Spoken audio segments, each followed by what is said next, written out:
I've been told that I can have 4 minutes to say something original about Beethoven. And the pity of it is, I don't believe that today, 140 years after his death, there are that many original Beethoven thoughts lying around.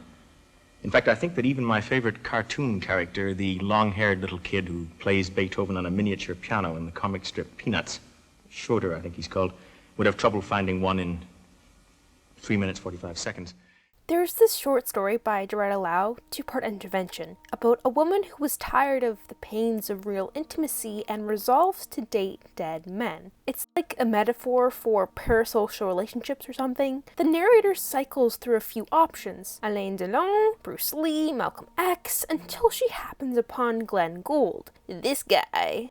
Every once in a while, I come across an article that says something to the effect of why Beethoven? What's so special about him? She obsessively consumes his music and biographies, including one by his producer Andrew Kasdan, Glenn Gould, at work, The Art of Creative Lying. And it is as much about Kasdan as it is about Gould. As she falls deeper down the rabbit hole, she begins to understand why Gould was almost more famous for his eccentricities than for his piano playing. He often practiced with the vacuum cleaner on in order to hear the skeleton of the music. He had the wires in his Steinways tightened to the extent that sometimes the hammers in the piano would fire twice, causing ghost notes.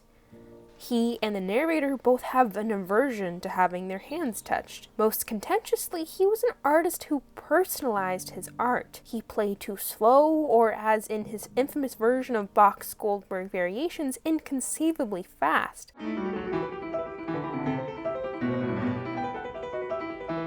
He often couldn't help but sing and hum alongside his playing.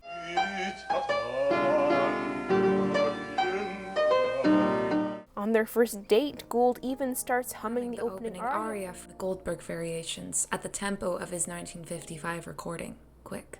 In other words, Gould loves Bach and she loves Gould because he's just like me for real, for real. While it may seem like a fairly unoriginal proposition, why are you so good?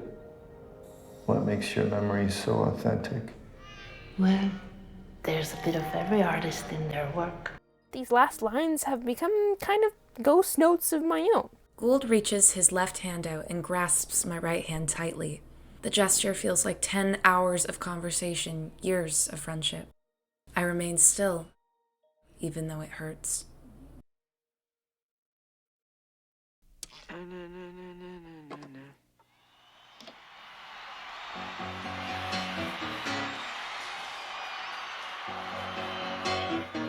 Just take those old records off the shelf.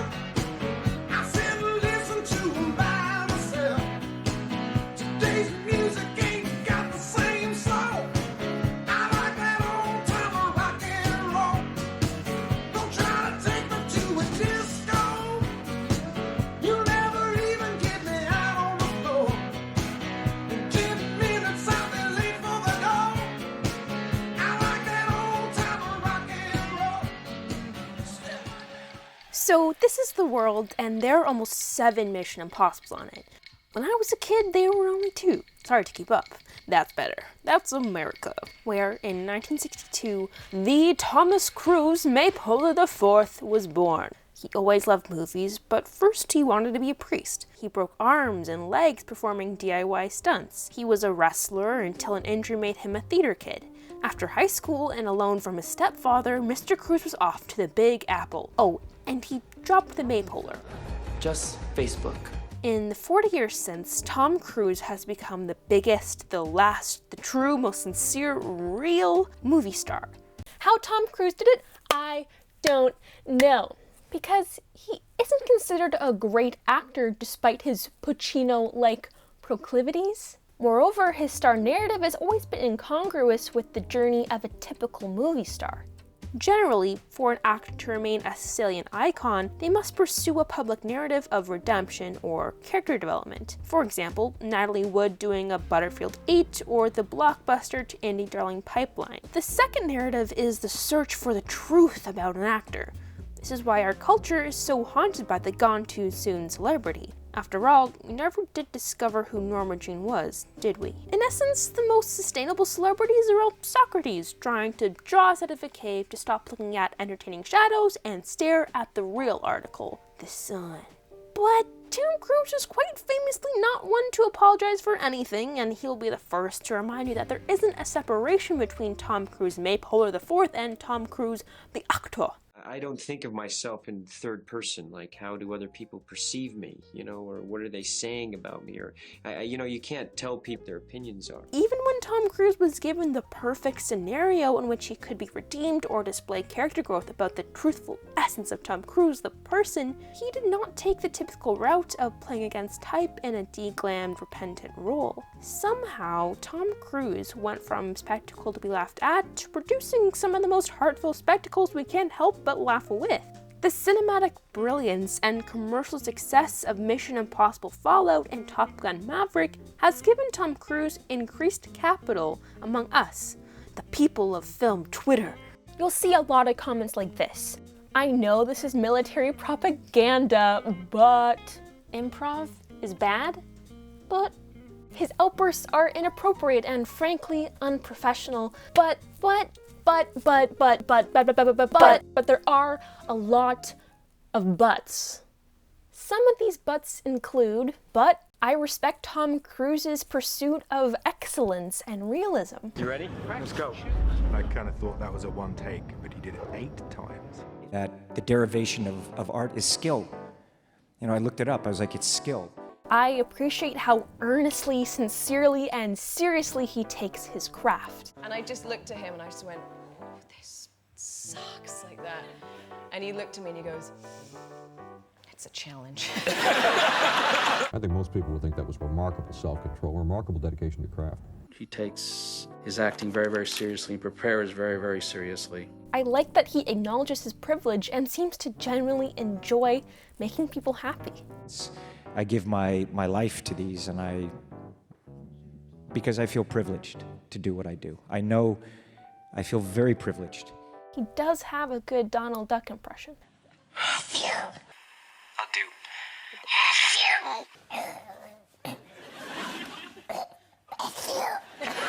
Here's a fun fact, my mom does it better. Miss, I hear you have the best Donald Duck impression of all time.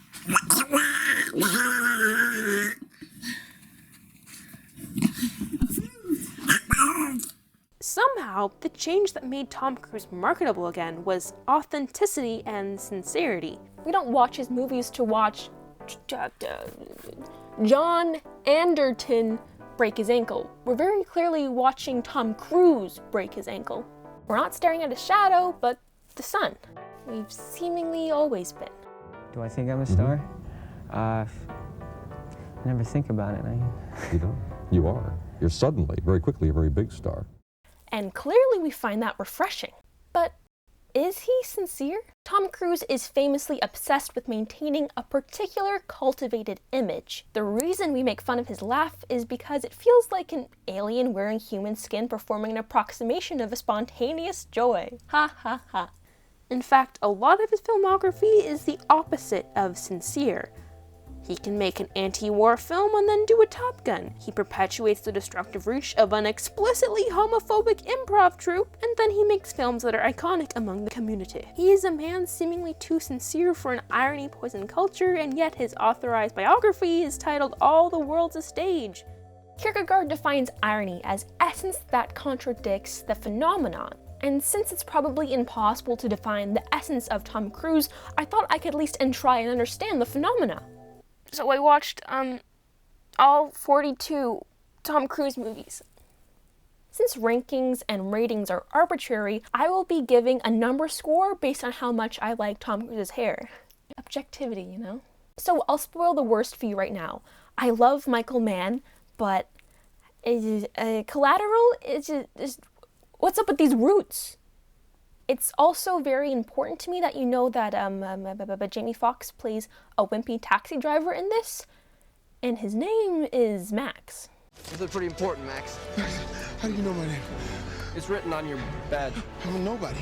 Hey, you're not a nobody. You're somebody. Like that. And there's also this. Like jazz? You like jazz? Best is MI2, no question. Endless Love. It's a cameo. Here's a 4 out of 10. Moving on, let me repeat, I watched 42.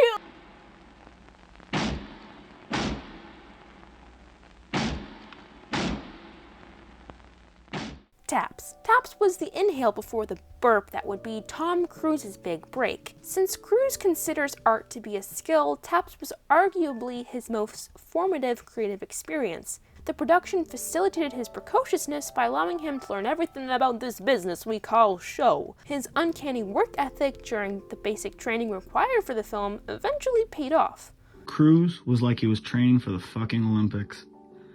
I think he was the first person I ever said, calm down to. Fun guy, too.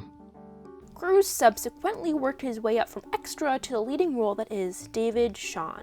He plays a cadet captain whose intensity and blind obsessive loyalty to the ideologies he'd been indoctrinated with when he was a little too young is at first charming, but turns out to be destructive. So, on our Tom Cruise board of binaries, number 1, we have spectacle versus authenticity. There is a lot of blending between Tom Cruise the man and Tom Cruise the performer in this one.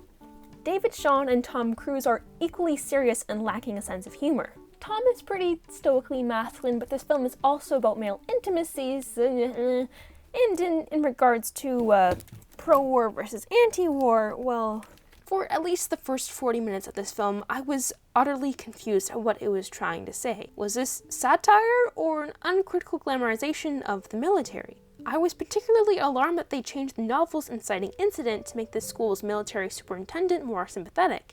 In Father Sky, the story unravels after the death of an anti-gun demonstrator, yet in the film, the school superintendent accidentally shoots an unlikable bigot. I discovered the change was actually quite intentional. To grow your awareness of the tactics institutions utilize to groom children for military service, Taps enforces a devastating slow burn. It allows monologues like this to resonate 40 years later. But honor doesn't count for shit when you're looking at a dead little boy. You don't think of names in the book of remembrances or bugles or flags or 21-gun salutes. All you think about is what a neat little kid he was. Now you're gonna miss him.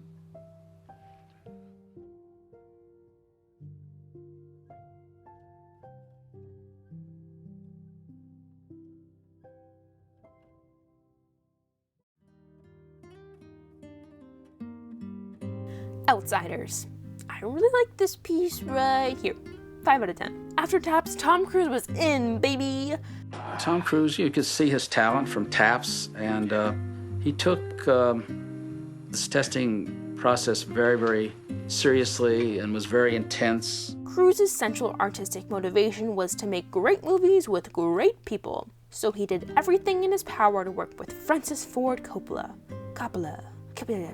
It's an interesting performance, lots of Cruisisms, and when developing his character, Mr. Cruise decided Steve Randall's central trait would be chocolate cake.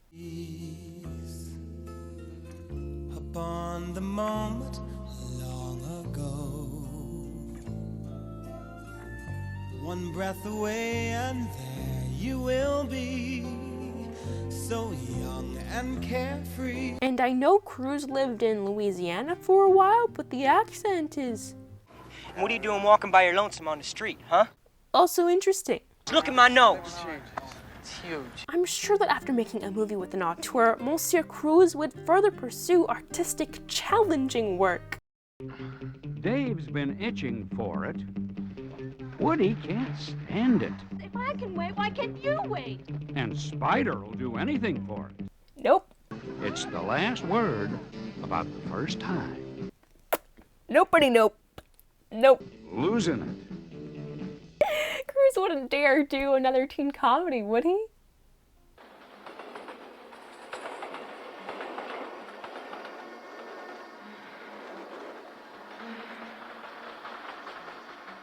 Alright, we have arrived at the cacophonous burp. If Taps was the most formative experience for Cruise's artistic sensibilities, then Risky Business had the foremost impact on his star persona. On our board of binaries, Cruise's display of masculinity officially made him a heartthrob. This performance exemplified the most defining aspects of Cruise's acting. You have his athleticism and physicality alongside his capacity for over-the-top theatricality. He could go Al Pacino levels of big while remaining grounded. As director Paul Brickman puts it, the way I explain it is that he could play naivete and heat, and he could play that vulnerability too. For example, this scream right here is almost as good as Gosling's in The Nice Guys. Deep breath. His image was not the masculine, stoic ideal. He twas a soft boy. It is still important to note that this film does have issues with its depiction of sex work, race, and gender. Yet, it holds up much better than a lot of other films of this sex comedy genre for a few different reasons. First, the score by Tangerine Dream. The dream is always the same. Chef's kiss. Moreover, its timelessness is also a consequence of its themes. It's not so much about losing it, or the power fantasy of a teenage boy opening a brothel, but as Tom Cruise explained about how desire and fantasy intersect with capitalism. I mean, doesn't anyone want to accomplish anything, or do we just want to make money? Make money. Just make money. Yeah. Make a lot of money. This theme is overtly present in the surrealist sequences throughout the film. It opens with Joel Goodson, good son, get it? Recounting his reoccurring dream. Dream is always the same. He walks in on a showering woman and proceeds to miss his college boards. Life is ruined. Before he calls Lana, guilt about sex leaches into his daydreams. Please, Joel, do what they say. Just get off the babysitter. And all his love scenes obscure the divide between the real and the imaginary. Dreams occupy this weird liminal space in that they are inherently unattainable. Lacan provides the example of Zeno's Achilles paradox, in which Achilles races a tortoise. The tortoise was given a head start in the race, so despite being faster than the tortoise, Achilles can never overtake him. There's this whole thing about the subject-object cause, I'll just quote Zizek here for clarity. Fantasy designates the subject's impossible relation to A, to the object cause of its desire. What fantasy stages is not a scene in which our desire is fulfilled, but on the contrary, a scene that realizes, stages the desire as such. Risky Business attempts to show that the American dream likewise teaches you what to desire, without ever satisfying that promise. Joel's coming of age is simply him performing the fantasy of the American dream, but it is also only ever going to be a dream, and a perverted one at that. A dream that involves benefiting from privilege that turns people into commodities. He eventually discovers his relationship with Lana was entirely constructed. Was our night together just a setup? And he was the tortoise, not Achilles. Lana and Joel are equally incapable of finding reality or sincerity, except unlike Lana, the dream was designed to lie for him. Princeton can use a guy like Joel. What? Princeton can use a guy like Joel. The film concludes with one final Lacanian choice. Risky Business is also a teen neo-noir, and it ends in typical noir fashion. The femme fatale who is obsessed with and victimized by illusions of power. Her destiny is of self-destruction that threatens the dudes and bros. You know what I think? I think we're both gonna make it big. I am very optimistic. When the woman reaches this point, there are only two attitudes left for man. Either he cedes his desire, rejects her, and regains his imaginary narcissistic identity, or he identifies with the woman as a symptom and meets his fate in a suicidal gesture. Coming of age involves corruption, the cracking of an egg. Now that he's deeply aware success isn't sweet, it's ash, Joel decides to simply hold her. My name is Joel Goodson. I deal in human fulfillment. I grossed over $8,000 in one night. Isn't life grand? Oh, wait, that ending was reshot for the theatrical release? This is the 80s? Reagan's America, and this film made Tom Cruise the ideal American dream-achieving everyman. Gotta add to my board of binaries, because this theme and this archetype will echo in every subsequent project. All the right moves, though I do prefer floof. Length is okay and these bangs are great, 5 out of 10. Initially, I was surprised by this movie because it seemed to be an anti-sports movie. It was a deeply sad rejection of the American dream. But then, everything's fine. Tom Cruise monologued very hard, and the dream is alive, people, because, the football, sports, boats, running. Legend. I like it from the front, 4 out of 10.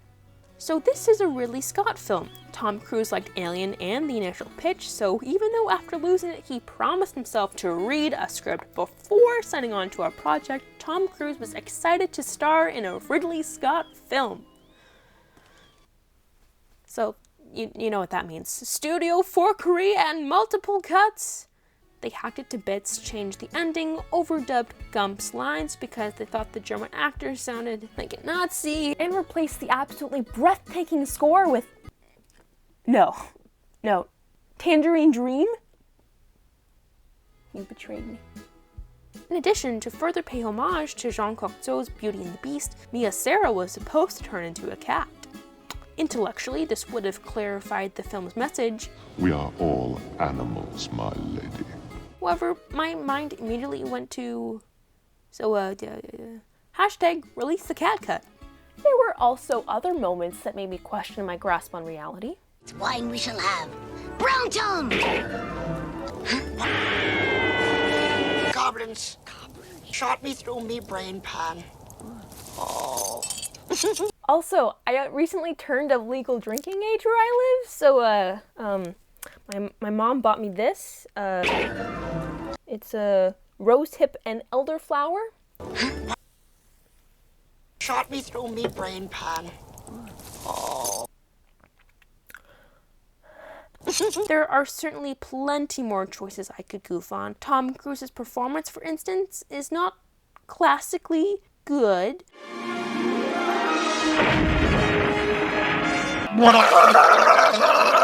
My modern eyes would interpret this as gross miscasting, but it does make sense. After Risky Business, Tom Cruise's image was that of the doe-eyed, incorruptible innocent, but the end result is... I don't want to laugh at this picture simply because I've grown too cynical for bubbles. Ridley Scott wanted to make something magical, and Scott has yet to make another sincerely innocent movie. So if you can appreciate Legend as the operatic cartoon mishmash of every fairy tale hero's journey Jungian archetype, you'll have a really great time. The set design, cinematography, lighting, practical effects, the best character design ever, and the horniest Satan you've ever seen, played by Tim Curry. We are all of us damned, my queen. Also, did you know that Ridley Scott had a brother?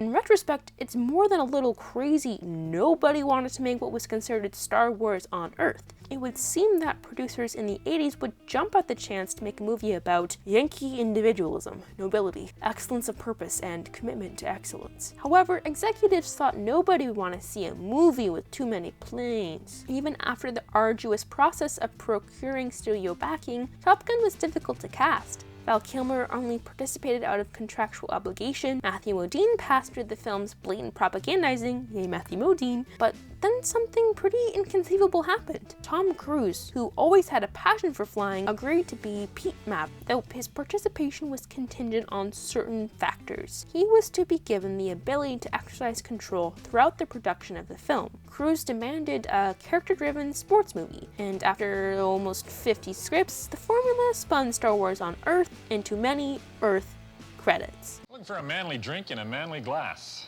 Oh, and while you're at it, get me one of those macho movies. You are looking at scenes from a movie that in the next couple of months will make $100 million. Top Gun became the highest grossing movie of 1986, and at only 23, Cruise was the biggest star in the world. He distinguished himself from the Brat Pack as he was suddenly given the power to shape the films that shaped him. This better not awaken anything in me. hair is fine, nothing spectacular, probably about a 6 out of 10. To conclude on the board of binaries, we got 10 G's of Tom Cruise in this movie. Very cruisy, very cruisy. Homosexual versus stoic masculinity. To quote Peter Biskind, Don Simpson was to gay culture what Elvis Presley was to rhythm and blues, ripping it off and repacking it for a straight audience. Get 'em. And for pro-war versus anti-war, Top Gun caused a military recruiting boom. It is a film with blood on its hands. Tom Cruise was prepared to be the next big action star. So, of course, when a particular director called him on the set of Top Gun, Cruise starred alongside Paul Newman in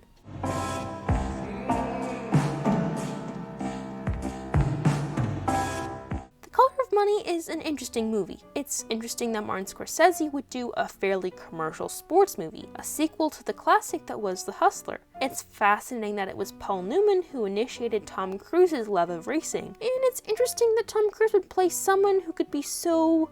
He's a little prick. Cruise is usually innocent, but in this film he's corrupted, and Paul Newman experiences the typical Cruise character arc. What are you doing? I forfeit. Cruise playing against type is really compelling. He allows himself to look a little unintelligent, almost cloyingly naive, initially sympathetic, and then pathetic. It's awesome. It was fucking beautiful. On the board of binaries, Color of Money does follow the structure of a bootstrap sports movie, yet it does appear to reject the American dream. The game is evidently rigged, meritocracy is a lie, and capitalism is an exercise of corrosive artifice. What are you doing? It's your cut. Cut of what? For the game. What game? Our game, man, I dumped.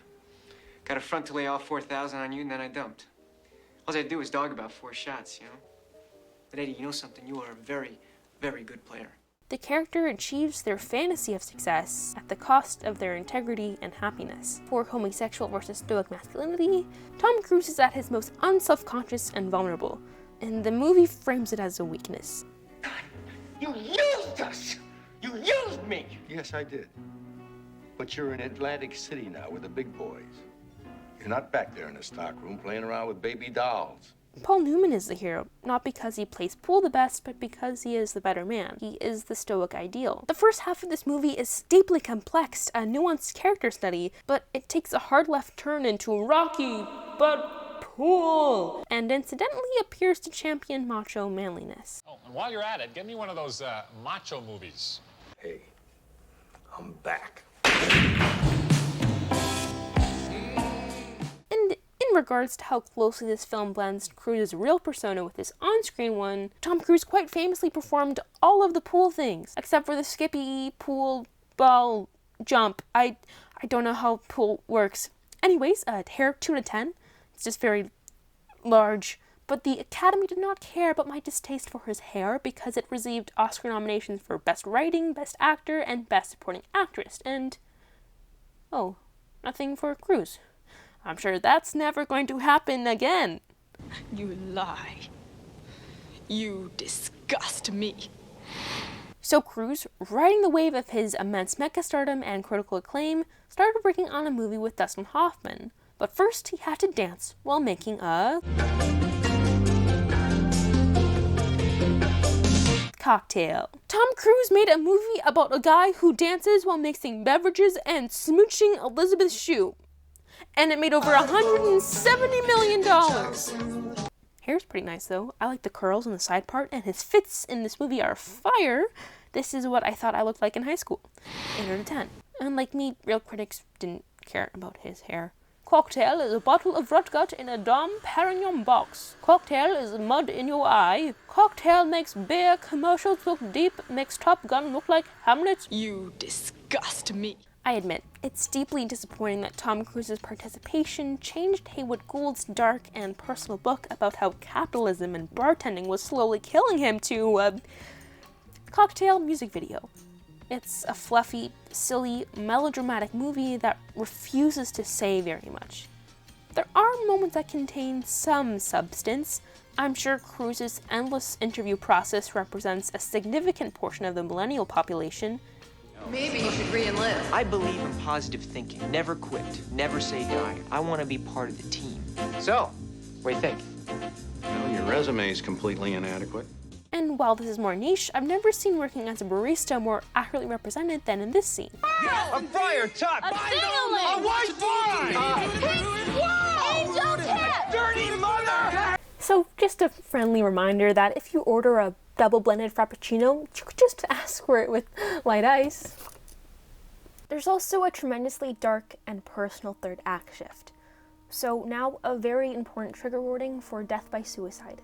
Most evidently, Cruise decides to abandon his hopes of becoming a billionaire and admit his love for the girl of his dreams once he discovers his friend and mentor died by suicide. Though the film quite dangerously assumes suicide can result from a singular factor, it manages to portray what is often easier to imagine an end to the world than an end to capitalism.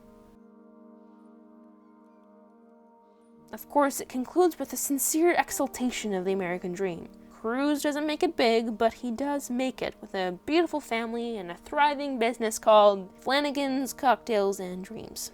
Regardless of the critical panning, Cocktail proved a movie could make money as long as it was a Tom Cruise movie. This meant he could enter a period of his career which I like to call just please give me an Oscar. Dry bones, Ezekiel connected them. Dry bones, now hear the word of the... Objectively, it isn't that hard for a film to inspire visceral distress in me. Shrek makes me anxious. I knew coming in that Rainman established dangerous stereotypes about autism, but I wasn't expecting a horror movie, but this time it's from Freddy Krueger's perspective. Rainman obeys the Cruise character arc perfectly. Charlie learns to love and value his brother Raymond outside of the typical capitalistic perception of value. To make this arc happen, Cruise kidnaps and abuses his brother for a significant amount of screen time. And what's worse, it's a great movie. Rainman was a massive labor of love, sweat, and tears. And it paid off. Cruise's star power ensured Rainman became the highest grossing film of the year, and it is a masterpiece that rightfully won Best Picture. I can't ignore its quality either, partly because it appeals to a trope that always slaps me right across the face. You know, the hi, I'm Darth Vader, the despicable monster who thought he was alone and deserved to be was always, always loved. Here's a Rainman?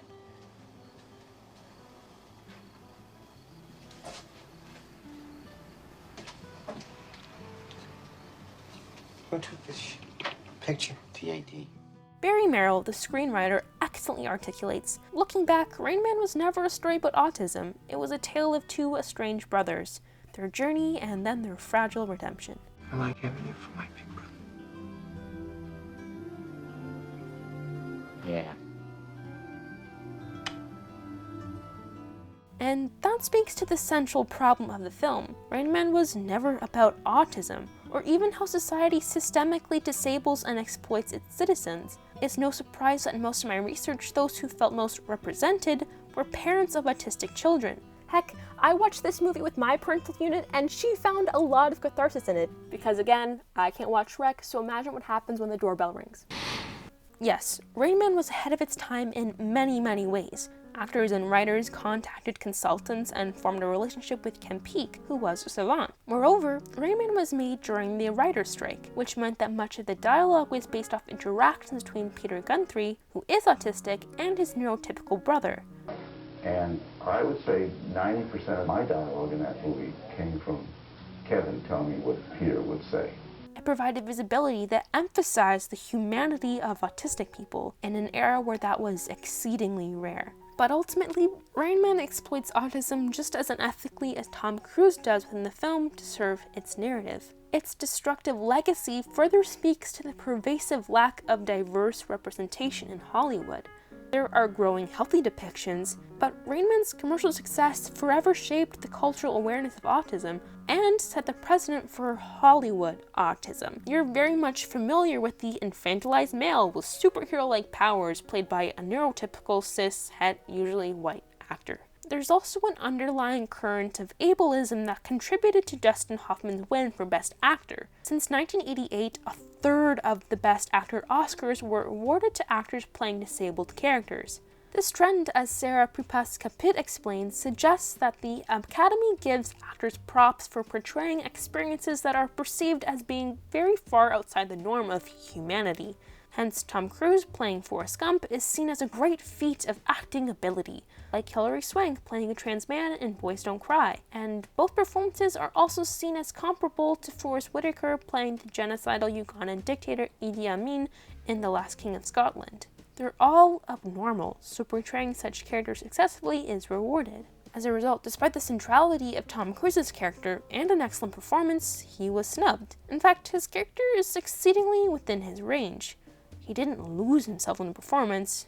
We're watching Tom Cruise play Tom Cruise. Not to worry, because Cruise tried again, and this time he pulled out every trick in the book. I wanted to serve my country. I couldn't wait to fight my first war. Oliver Stone's Born on the 4th of July portrays the true life story of veteran and anti-war activist Ron Kovic. Tom Cruise captures his journey from young Djangoist to Vietnam soldier to disillusioned veteran that realizes the myth of the American dream and its military machine. It's a film designed to win Cruise an Oscar. He gets to de-glam as a disabled character with an incredible emotional journey and historical war drama. You could argue that the film doesn't exactly show range and that Ron Kovic doesn't contradict Cruise's image. In fact, the film directly engages with Cruise, the movie star. The film's journey is more powerful when it is made by the Maverick from Top Gun. It's not only Ron who goes through the wrenching story, it is Tom Cruise, our perception of Tom Cruise. Cruise deglams, they take away his luscious locks, and he pursued method acting with the same veracity of Daniel Day-Lewis. But you're still watching a Tom Cruise movie. There are still small, beautiful moments of grounded acting. Because I failed, Timmy. What are you talking about? Audiences and critics at the time likely couldn't see past the cruisiness of it all. And the Oscar goes to... Daniel Day-Lewis in My Left Foot. So you know what Tom Cruise decided to do next? Top Gun with stars. Here's great, fluffy, good bang ratio, 9 out of 10. It's his first collaboration with Nicole Kidman. Man, working with your spouse sounds tough. They probably won't do it again. I mean, like, why would you even do that? Far and away, Tom Cruise plays a wrestler again, pro-American dream. But America was built one dream at a time. Pro-stoic masculinity, and Tom Cruise plays an Irish person. Tell me you like my hat. He has an Irish accent. Say it! He is Irish. And if it's still not clean, then you go again. Also, my spoons! My spoons! My spoons! My spoons! They're taking my spoons! Look at that, he stole my spoons! Yes, I have that memorized. Yes, I'm doing just fine. Speaking of not being fine, the film was a commercial and critical failure. But the hair, it's so good. The floof to curl ratio, so fluffy, it's just...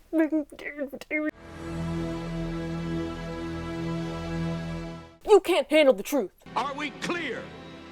Crystal. Thank you.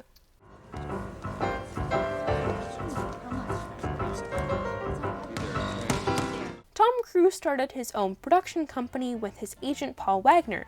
So, in addition to hiring a new publicist to manage the growing media circus caused by his marriage, newly adopted child, rumors about his sexuality, and the recent revelation that he was a member of the improv troupe, Cruise gained more and more control over his films, his paycheck, and his public perception. His proof of concept? Cruise ensured his name appeared before the title, much to Gene Hackman's displeasure. But of the John Grisham thrillers, I think Coppola's The Rainmaker is simply a superior film. No other reason.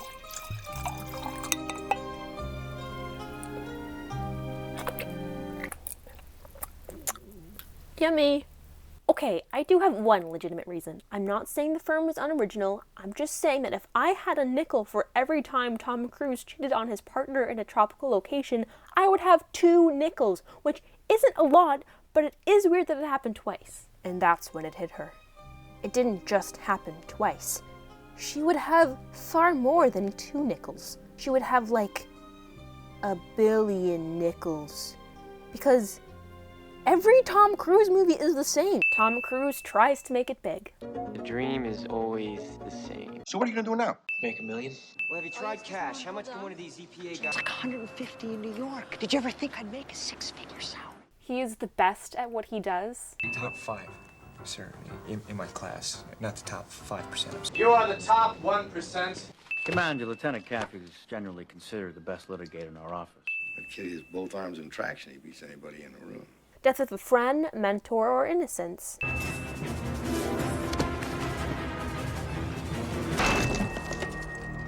Doug is dead.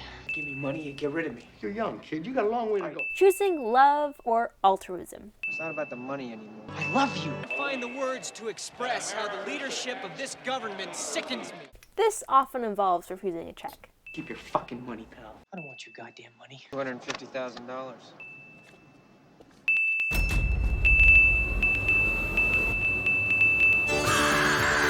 Fuck you. Who would Who had I become? Just another shark in a suit?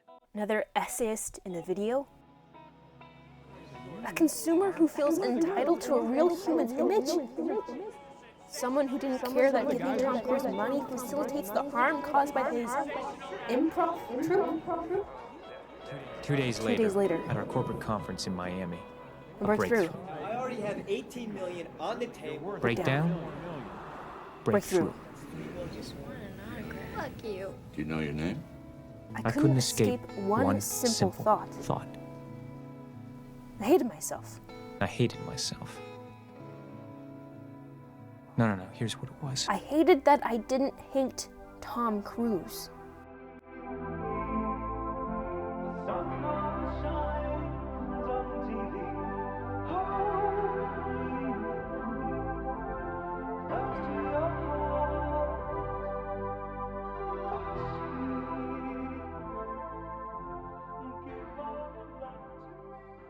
Tom Cruise would probably hate Glenn Gould, but that's not surprising. A lot of people do, because in 1964, he gave up performance for the art of recording, and it was a controversial decision. However, Gould didn't stop because he was bigger than Jesus. No, he just hated audiences. I detest audiences. And I've always loved an audience, and I make my movies for audiences. It was a controversial decision because, well, theorists, philosophers, and artists have long pontificated on the dangers of mechanizing art. For example, in the 1930s, Walter Benjamin posited that mechanical reproduction reduced the aura or the specialness of art. So, Gould provided a slightly more robust defense of his position in his 1966 essay on the prospects of recording. He presents a rather contradictory aesthetic perspective. On the one hand, he had a very Platonic a priori perspective on art.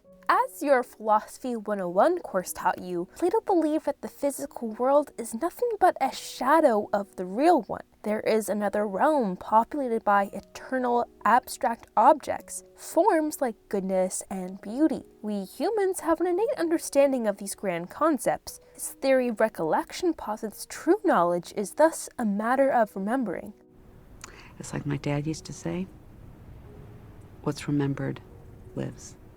Gould was particularly obsessed with remembering the Platonic form of music. He played alongside vacuums and listened for ghost notes to rediscover the skeleton of the piece. Work that I'm recording, which lets me in on the composing secrets of the work.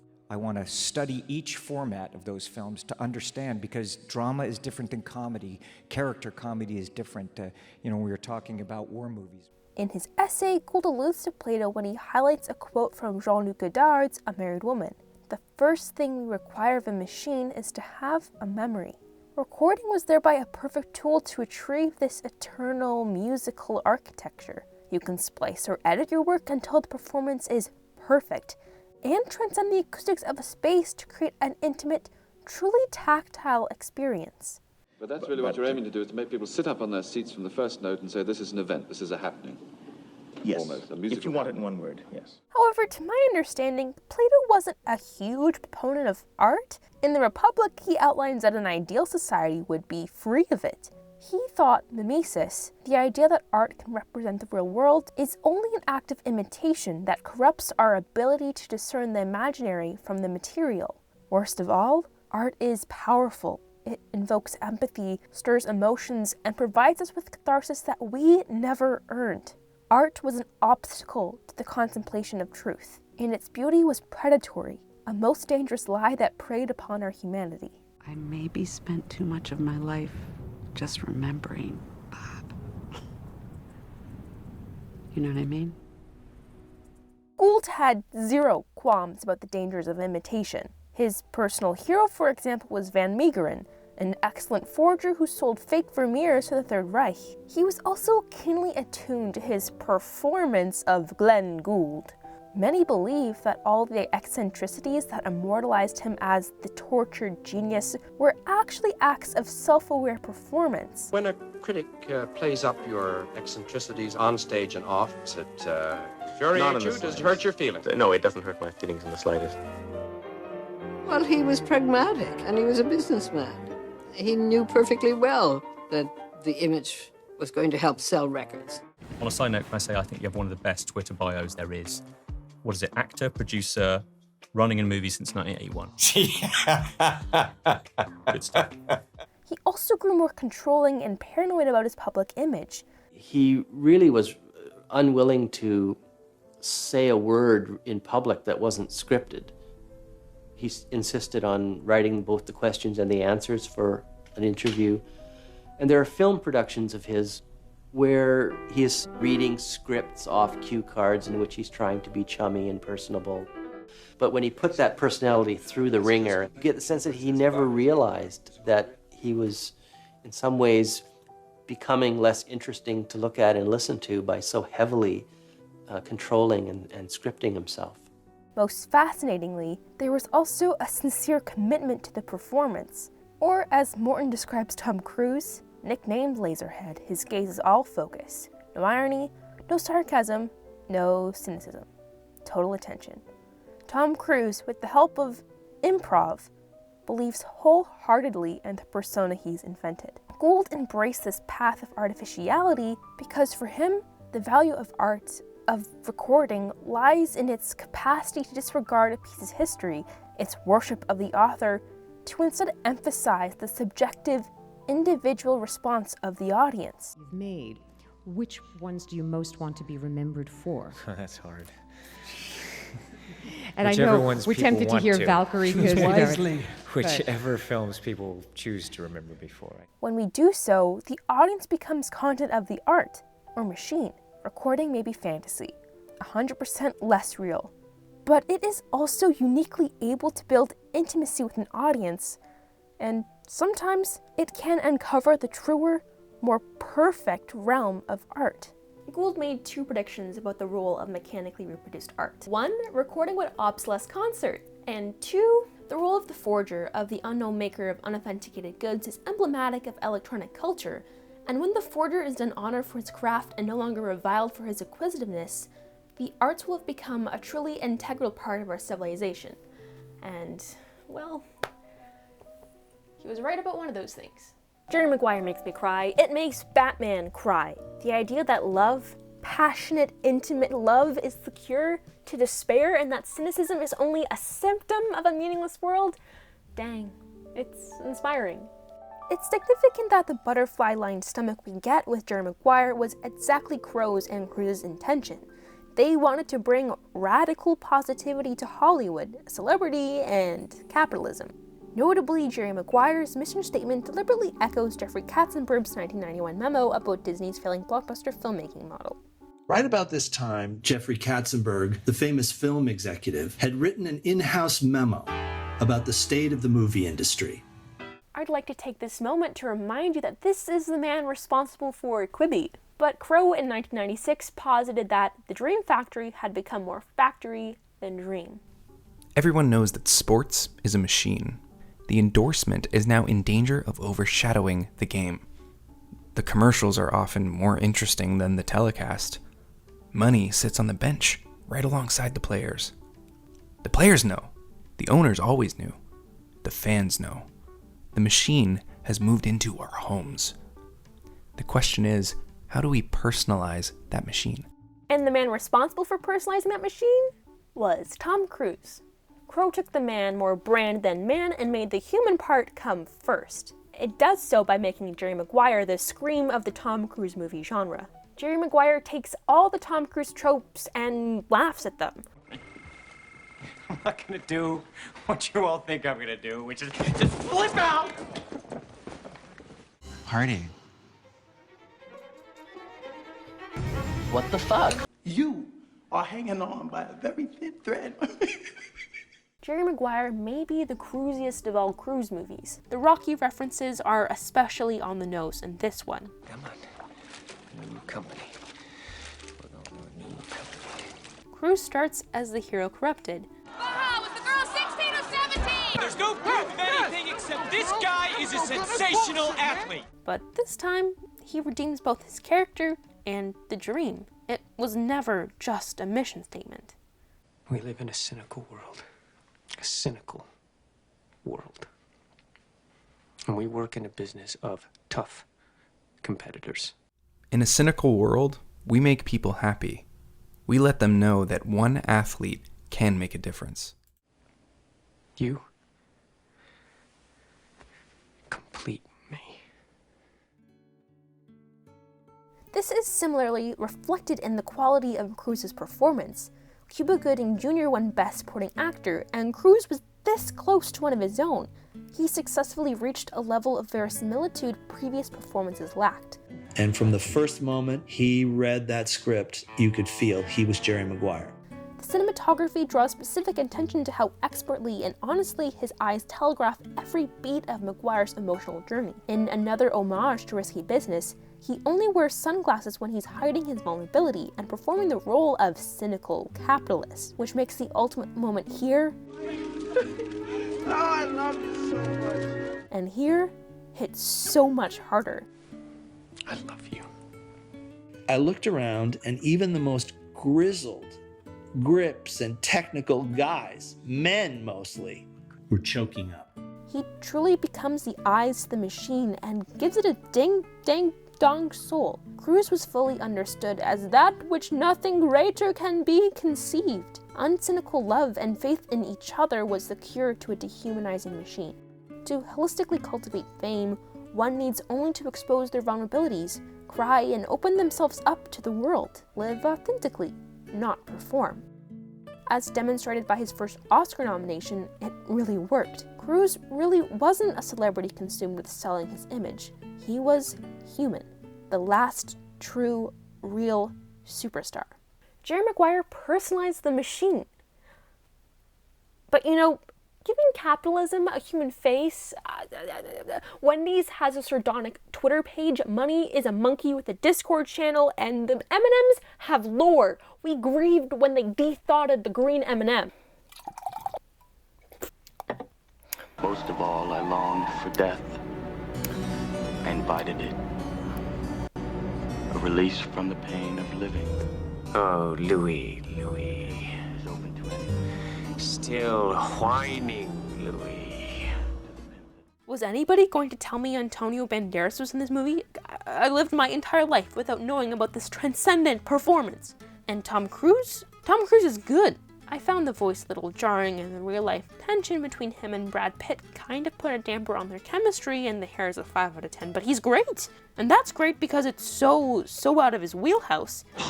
He successfully goes big without it translating as contrived or self-conscious. Most importantly, he's blonde. And a villain that has little to do with his sport of binaries. Well, except for... And there's a strong relationship between Cruise and his star persona. For Cruise was cast because of his semi-logical significance, much to the chagrin of Anne Rice, who thought he was too mom-and-pop apple pie. There's still life in the old lady yet! But director Neil Jordan wanted to make a movie about the stars. Feeling, having cast both Brad and Tom, was basically that, in a strange way, the world of a vampire is not that different from the world of a massive Hollywood star. Yeah. Before the advent of Angry Man Shouts at You, the American celebrity was invented to cultivate a cultural mythology for the freshly born America. I like America. Celebrities imparted a sense of historical legitimacy by, perpetuating white supremacy.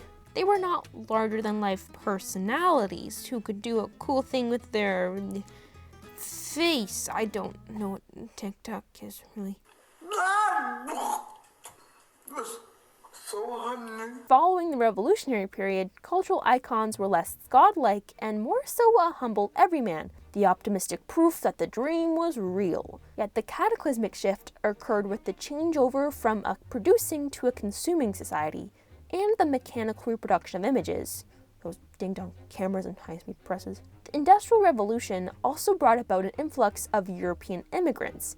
America needed to create a new unified national identity.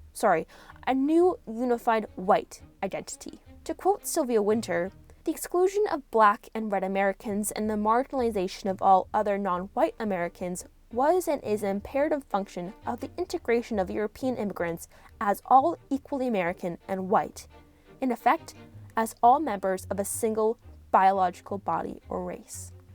In addition to the violent erasure of Indigenous peoples and Black people from American history, radios, newspapers, and new marketing techniques, and eventually those horrid televisions, made us even closer to personality celebrities. The conscious experience of self was officially a commodity. We no longer obsessed over generals and inventors, we stand entertainers and their personalities. Today, our commodified culture has taken our obsession with personality to its ultimate extreme. As technology made fame attainable, celebrities are only one Instagram post away, average Joes are always performing themselves to themselves in the void. The self is an aestheticized brand that is valuable in its capacity to be a lucrative intellectual property. And Jordan finds that comparable to the contradiction of an undead person cursed with eternal life.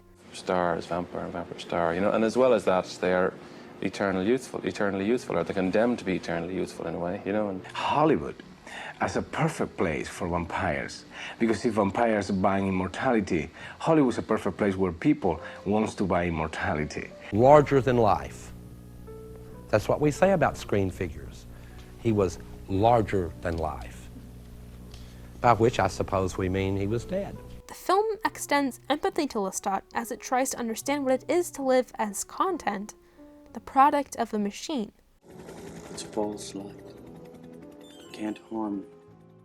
Consequently, Cruz is a pitiable villain. He's abusive and clearly more monster than man. It's dramatic, but this is a movie about vampires, so I think this movie considers that life under dehumanizing social conditions inspires despair. Despair, the reaction of people struggling to be human in inhuman conditions. Or what Kierkegaard calls the sickness unto death. It has much in common with the situation of a fatally ill person when he lies and struggles with death and cannot die. So to be sick unto death is not to be able to die, yet not as though there were hope for life. No, the hopelessness in this case is that even the last hope, death, is not available. Sickness and death could never touch you again. The despairing man cannot die. No more than the dagger can slay thoughts can despair consume the self, which is the ground of despair, whose worm dieth not, and whose fire is not quenched. Yet despair is precisely self-consuming, but it is an impotent self-consumption, in which again, however, the despairer is not able to do what he wills, namely, to consume himself.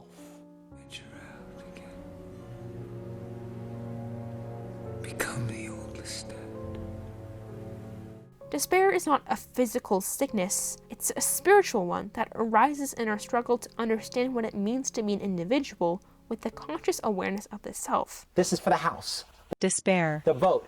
Stains, not only is the damage going to be on top, it will slowly erode the sanctity of your soul. And so, the vampire movie somehow made it the most prescient prophecy for the Tom Cruise Little Dark Age. Post-2001, Tom Cruise became the most visible face for improv. where before he may have only been an ignorant participant who made steps to distance himself during his marriage to Nicole Kidman, post his Little Dark Age, he allegedly exercises power in improv, making him complicit in life-ruining human rights abuses. So as much as I am a proponent for saving cinema and the movie-going experience, it should probably scare us a little more that he participates in a group that is tax exempt in the United States, and he's gonna make over $100 million for Top Gun Maverick.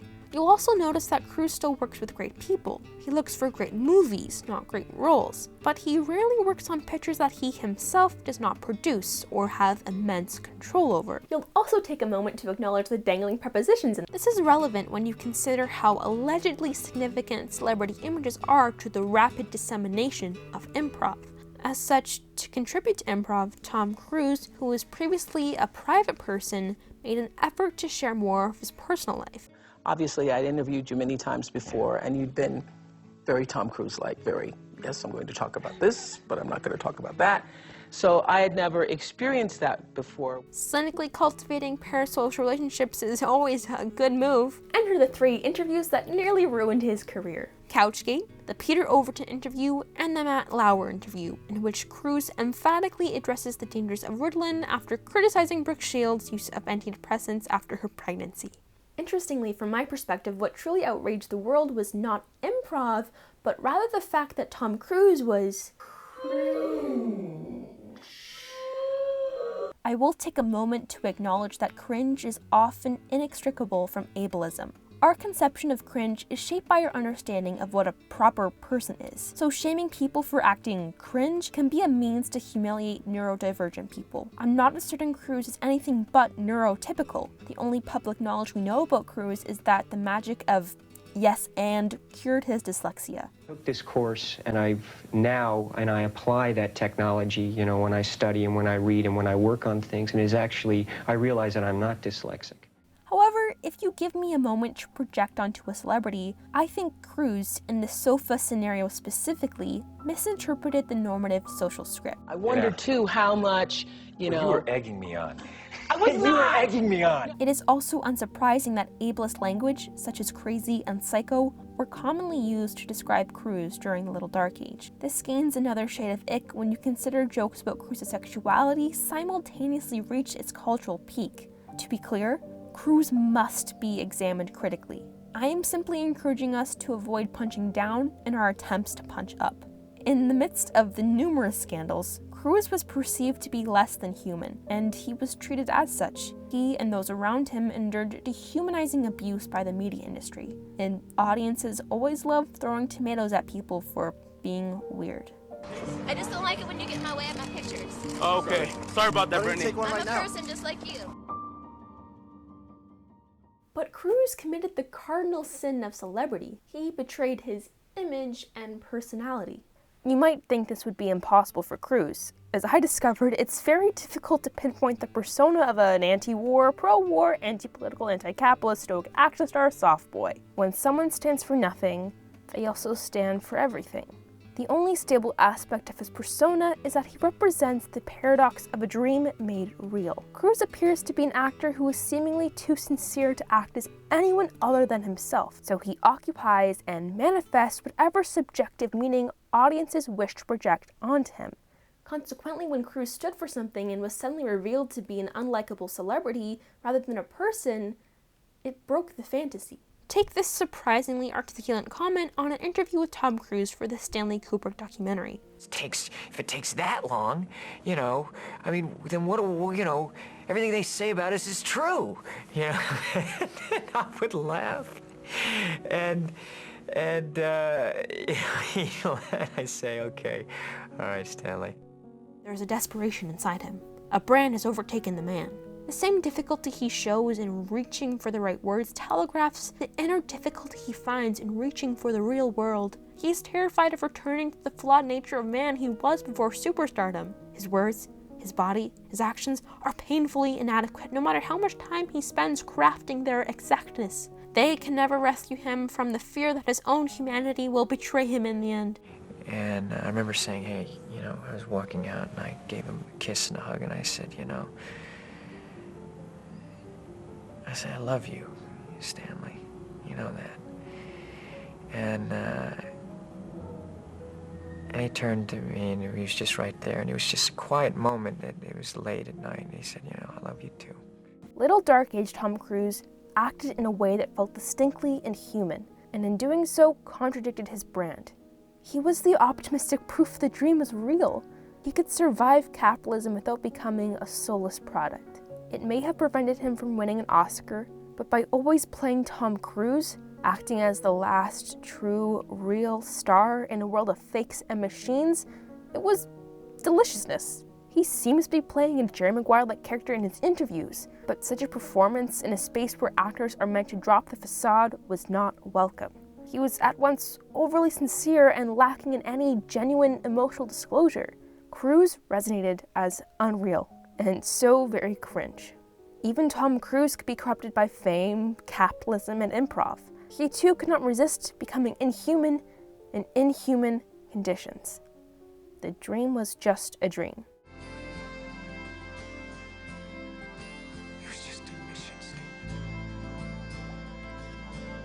But you know what's really crazy?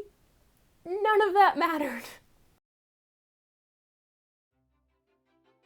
Is it possible to separate the art from the artist when the artist is their art?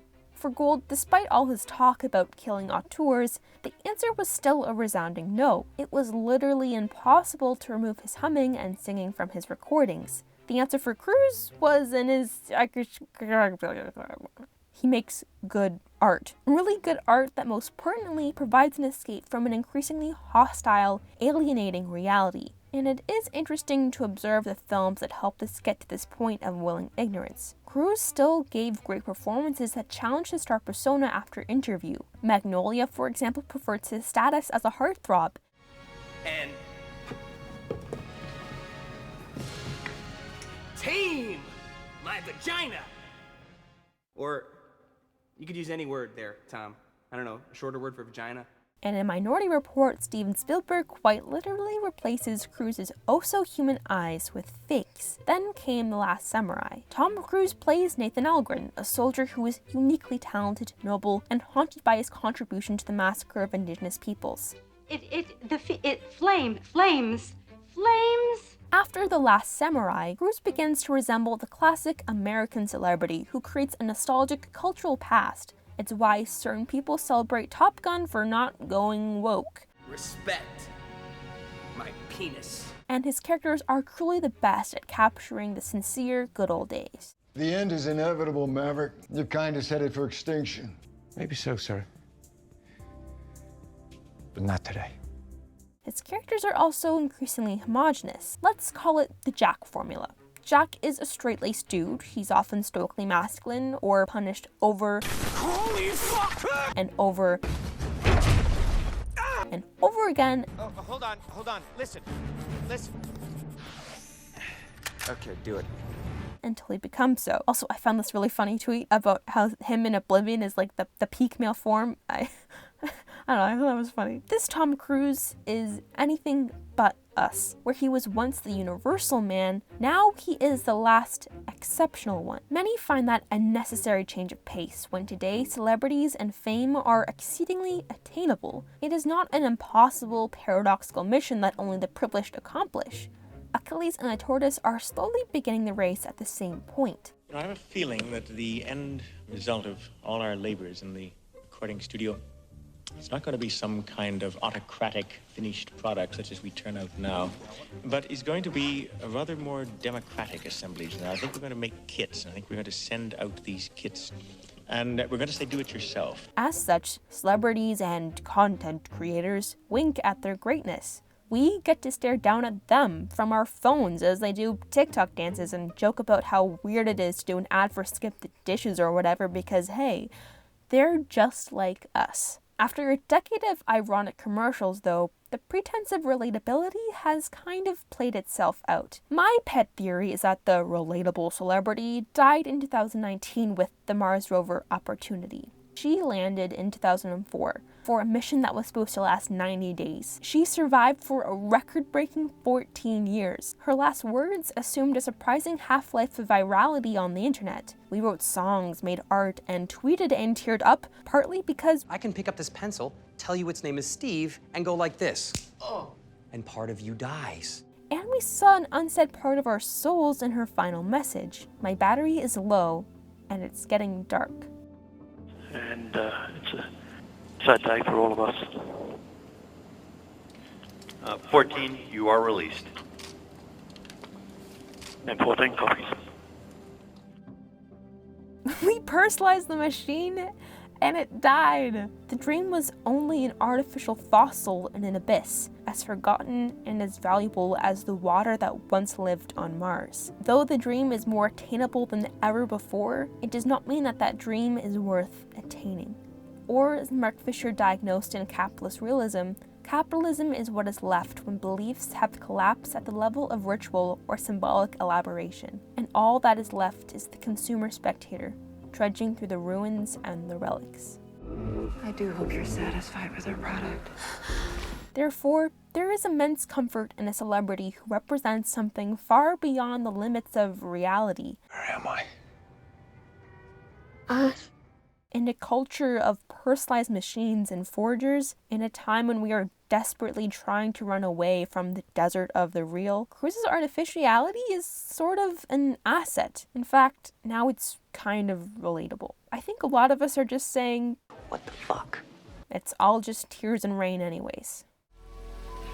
Time to die.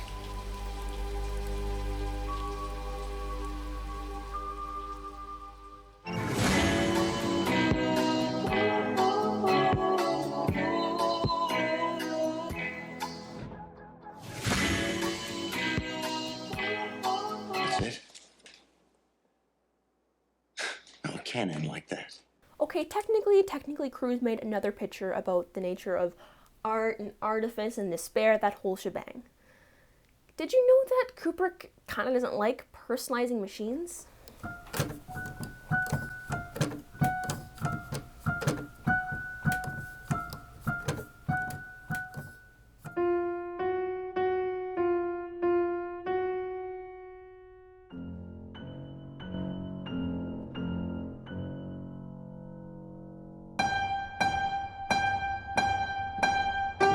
Eyes Wide Shut, rated R.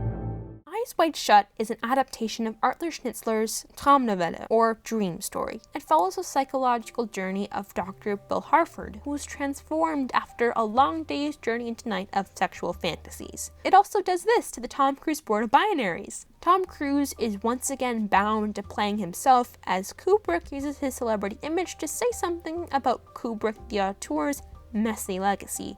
Queerness and toxic masculinity are in a constant interplay throughout the film, and the titular Cruise and Kidman embody the realization of the American dream and all its capitalistic Christmas glory. Cruise doesn't run once, he just walks and walks and walks. Kubrick deconstructs Cruise's brand and makes him unbearably human, with as much humor as Jerry Maguire. Exactly are we going? Exactly. What color cloak? Like brown, red. So, wouldn't... Why, I might just smack my own hand. Come. Because the film is about the cruelty of Hollywood, specifically how it perpetuates fascistic masculinity to hurt women. No, it's actually a movie about sexual obsession and desire. Actually, I amend my previous statement. It's, stick with me here, a sequel to Risky Business. It's all about fantasy and desire and dreams and you know, hugging people. Where the rainbow ends. And magic. Where the rainbow ends. And what's on the other side of the rainbow? And fantasy. Ooh, what's on the other side of the rainbow? Depends where that is. Ooh, what's on the other side of the rainbow? What is over that darn rainbow? Well, it's a set, Rue. It's not real. Kubrick's films are notoriously resistant to the singular theme sentences you're taught to write in high school. Because, like Kierkegaard, Kubrick was an ironist. And isn't it ironic? They both used poetry and irony so that engaging with their work was itself an active subjectivity that tried to inspire the individuation of its reader or watcher. It's likely significant that his films often begin and end staring right back at us. Like how Lola Sebastian describes Vladimir Nabokov as a writer of postmodern puzzle books, Kubrick makes postmodern puzzle movies. There is greater value in his films when you focus on the process of putting the pieces together than identifying the point. We must launch Kubrick's Lita into a trash can with great haste, yet the foreword to Nabokov's Pale Fire is similarly applicable to Eyes Wide Shut. We need, they will suggest, to be as realistic as possible. We want not to put pressure on reality, but to respect it, in the way in which morality commands us to respect each other's feelings, to observe people as they are, not to imagine them. But Nabokov helps us remember that we can only respect what we can notice, and that it is often very hard for us to notice that other people are suffering. He also reminds us of the main reason why it is so hard. We all spend a lot of time inventing people rather than noticing them, reshaping real people as characters and stories we tell ourselves about how beautiful and rare we are. The more poetically gifted we are, the better at telling such stories, and usually the worse at noticing. Someone died. It happens all the time. But life goes on. It always does. Until it doesn't. But you know that, don't you? So if I had to reduce Eyes Wide Shut to an 8th grade book report theme statement, I would say it's about waking up. Mandy? Can you hear me, Mandy? To notice fascism, or toxic masculinity, or capitalism. Insert subjective interpretation here. It is decidedly not about waking up from a dream. Many back in the day criticized this film for pulling a Dorothy-esque "it was all a dream" in the final act. Suppose I said that all of that was staged. Yet Kubrick refuses to be platonic about the dangers of artifice in art. To demonstrate with his most famous film, Kubrick once described 2001: A Space Odyssey as an agnostic prayer. Many interpret the famous opening as the ape casting a spell upon his fellow ape. The bone is not a piece of technology that inherently inspires destruction, it's more so a wand that inspires. The monoliths are really big black movie screens. Most importantly, the Stargate sequence depicts how art can transform machines into something more personal and magical that pushes our imagination beyond banal necessity into the limitless. American filmmaking is inherently tied to capitalism, mechanical reproduction, and the conflation of reality with fantasy, so maybe Kubrick's agnostic prayer is for the validity of movie magic. You just gotta have faith, faith, faith. In the words of the ineffable Mary Pope Osborne, author of the Magic Treehouse books, theater is that special kind of magic that turns day into night. Eyes Wide Shut is especially relevant in the current Cruise discourse as a man who represented the American dream for nearly 40 years. In the 80s and 90s, his films proved that it was possible to resist the narcissistic neoliberal ethic. Since then, Cruise, while still representing incorruptible innocence, began to occupy a new enticing fantasy. This Cruise, he's also never alone. Unlike every other male legacy character, he never commits the sacrifice play because he can't fit into a world of machines and stinky feminists.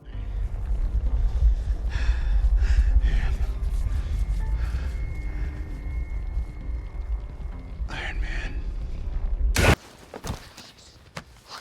What the hell? What are you doing? I saved your life! I saved your life. That's the whole point. What the hell were you even thinking? You told me not to think. So alongside all the excuses, all the buts, there's also a sentiment about not taking this from me.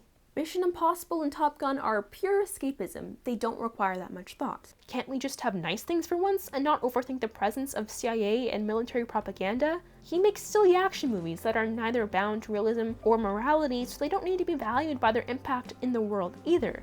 There's no ethical consumption under capitalism, and it's honestly devastating to try and navigate the media you consume when it always has to say something about you and your values. Sometimes you just want to turn your brain off and enjoy something. Sincerely, enjoy it.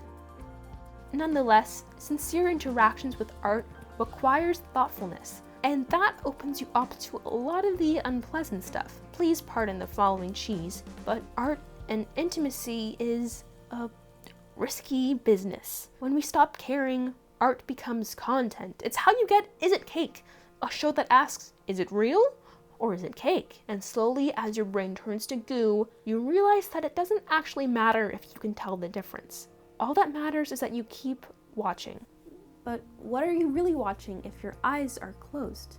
Many consider Eyes Wide Shut to be Kubrick's most optimistic film. It asks what's on the other side of the rainbow, and it doesn't say it's just a set. Yet it's not as steeped in aesthetic or Dionysian bliss as 2001. It considers the necessity of waking up. The important thing is, we're awake now. As much as it encourages us to dream. And no dream is ever just a dream. It alters many things from Traumnovelle, but it honors the Wizard of Oz's original ending, in which Dorothy returns home without discovering that her adventures were only a fantasy. For Bill Harford, the truth of his Odyssey is radically ambiguous. His fantasy does not make him forget, as Plato would predict. It helps him remember the suffering of those around him and honor his responsibility to his reality. We may live as we dream, but art is that special kind of magic that turns day into night, so you no longer dream alone. Whether they were real or only a dream. You know what? Just go watch Inception again. I've written like a billion words at this point.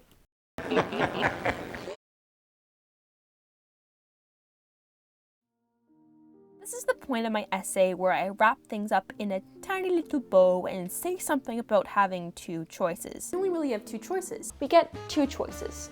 I'm kind of prone to black and white binaries. Wonderfully, I have zero concrete answers to pretty much any of my questions. All I know is that I like Cruise's hair. I'm still excited for the next Mission Impossible. It makes me really happy. And that's great.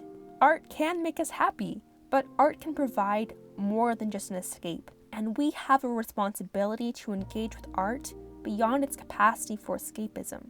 I believe, as Camus articulated, that art and the artist remake the world, but always with the motive of protest. And Bread Sword long ago told me about the secret message of protest in Eyes Wide Shut. The use of Dmitri Shostakovich's Suite for Jazz Orchestra No. 2 accentuated the explicit disdain for power structures underpinning the film because of Dmitri's rebellion against the Soviet Union hidden in his compositions and letters, which of course Kay Breezy would have known. Yes, blockbuster popcorn movies probably shouldn't bear that responsibility. Honestly, maybe only the best do. Today we are canceling the apocalypse! We can engage with our fantasies and escapes with the same attentiveness we give to our reality. Maybe one of the greatest acts of protest today is to simply care. Cruise didn't make a comeback because he changed. He was not redeemed. We just stopped caring as much. And we should. We should care. Reality doesn't break in the overabundance of fantasy, because fantasy and reality are more so like boxed contrapuntal constructions. Notes that go in contrast without clashing, that hold together within the piece. Reality does bend, however, with our adamant desire to conflate the two. When we take face for value, it grows easier to forget what we were running from in the first place.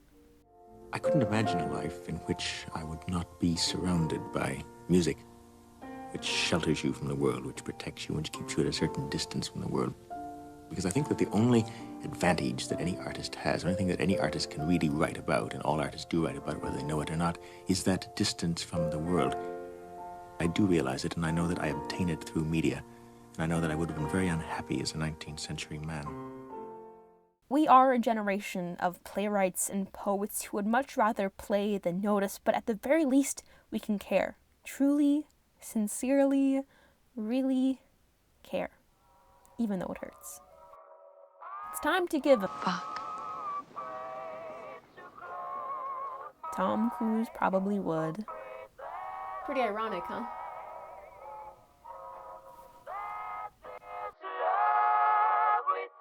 The dream is always the same.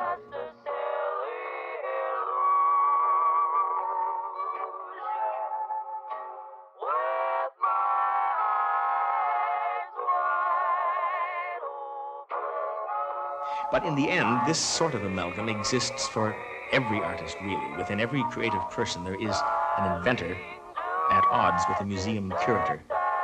And most of the startling things that happen in music are the result of some momentary gain by one at the expense of the other. But the thing about Beethoven is that in his case, the struggle between the inventor and the curator isn't tucked away out of sight like the proverbial skeleton in the family closet. It is the very surface of the music, and Beethoven lets us see it happening as though he had no skeleton to hide. I don't know how original that is, but given 4 minutes, I'll bet it's what Schroeder would have said.